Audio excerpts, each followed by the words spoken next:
think what I like most about research is the process of kind of finding a question and refining a question and then designing an experiment to try to get at that question. Like, if this is a question, what are the alternative possibilities or explanations for it? How we distinguish between the two, and how can we ask that to children in a way that's going to be engaging for them, but in a way that's going to be informative, and that's going to allow us to really distinguish between possibilities. And that's always really hard, and it takes a long time, because oftentimes you come up with something and you're like, oh, that's going to be it, that's going to work. And then you think more about it and you're like, well, actually, like, if they respond in this way, it could be for two reasons, why they're thinking about it. So how can we kind of tweak it or do better? What I love about that is that it's often like a social process. Like, it's the part where you work with other people, you exchange ideas, you go back and forth, your own kind of thinking deep, and it's a challenge. It's like really fun. And then I really like when we have data, analyzing the data and finding out what the answer is to our question, right?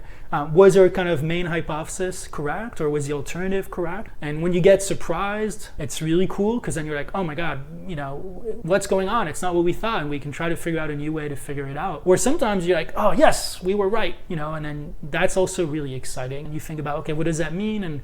And what do we do next? And what have we learned? What I liked about research too is that research, I feel like you're becoming part of a community, you're becoming part of an ongoing conversation that's been going on for a really long time, right? Science and ideas about thinking and learning, people have been having those ideas and those discussions for thousands of years, and we get to enter that conversation, we get to listen to what's been done, hopefully we get to add something that's worthwhile and that adds and builds on that conversation.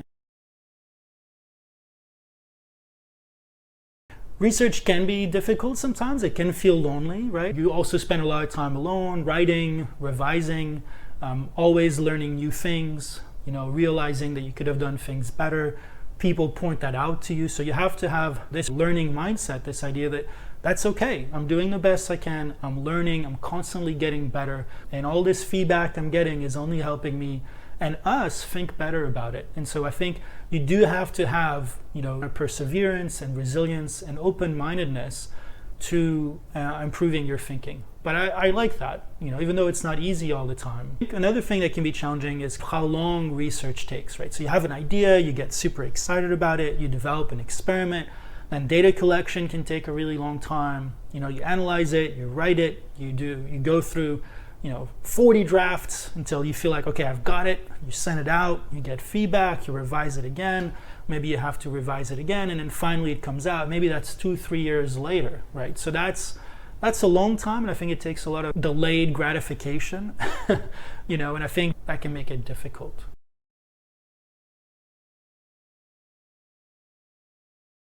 Well, one, I think I love research. I love the opportunity that we're given as researchers to pursue interesting questions with interesting people. And I think that's really wonderful, and that's great. I pursued research because of my love for the research, for answering the questions, but I also love the teaching. I think the teaching and the mentoring is a huge part of why I want to do what I do and why I get up in the morning. Teaching classes, like large classes, and sharing my love for cognitive development, for how children think, how that changes, the implications of that research, I think is really fun. But then I also really like having people in the lab and getting to walk alongside the people in my lab and their journey, and seeing them gain confidence and new skills and figure out their path and what they want to do afterwards, and being part of that.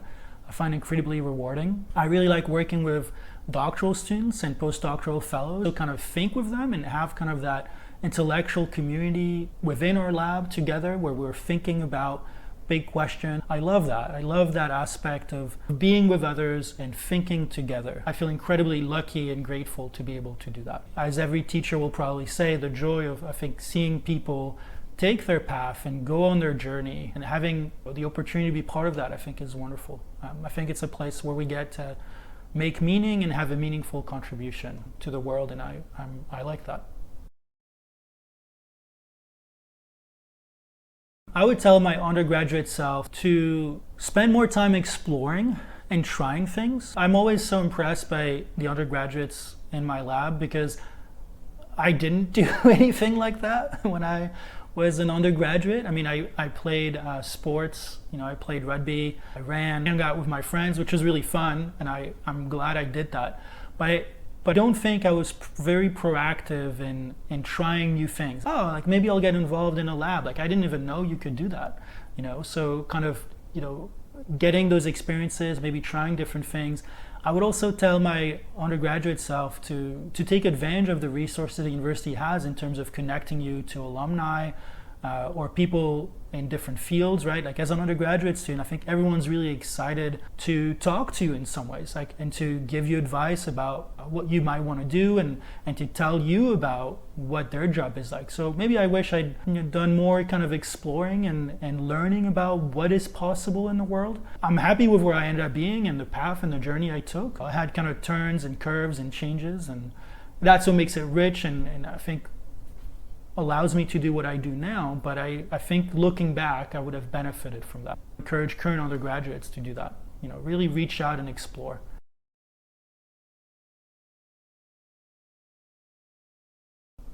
Probably being a father. I mean, I think having 2 little kids and working with Eglantine, my partner, to raise them, I think is something I'm incredibly proud of and grateful for. I'm also incredibly proud of the people in the lab that I've gotten to work with. And, every year it's always exciting to see when people have applied for programs, for scholarships, for schools, for jobs, to kind of celebrate with them. And I'm really proud when I see them accomplish that. I'm also really proud when I've had students who maybe that hasn't worked out right away and they've kind of gotten up and done it again or tried other things.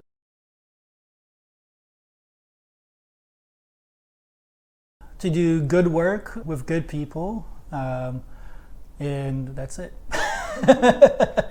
No, I mean, I think that my long-term goal is to continue to have a lab that produces meaningful, impactful research, and to be a place where people come and grow, as scientists, as people. My long-term goal is that I continue to grow and I continue to be challenged and I continue to change. I think that's really it for me. My hope is to continue with the process that I think we've set up in the lab to do good work together. The outcome you can't always control. You can't control whether you're going to discover something, whether your study or experiment is going to work. But what you can control is, how you do the work and how you interact with the people who do the work. And I hope that I can do that, over time, that when I look back and, when I retire, I feel proud of the work that we've done, the work that we've published. I feel proud of the impact that our lab has had on the career of people, even if they didn't go into research, into what they've done, and they've left with a greater sense of their abilities, of what they can do, that they feel confident, and that they've had an experience where they felt intellectually challenged. I've learned to think more deeply, and I've learned to be challenged and to incorporate the views of other people into their work. If I can do that, I think I'll retire a happy man.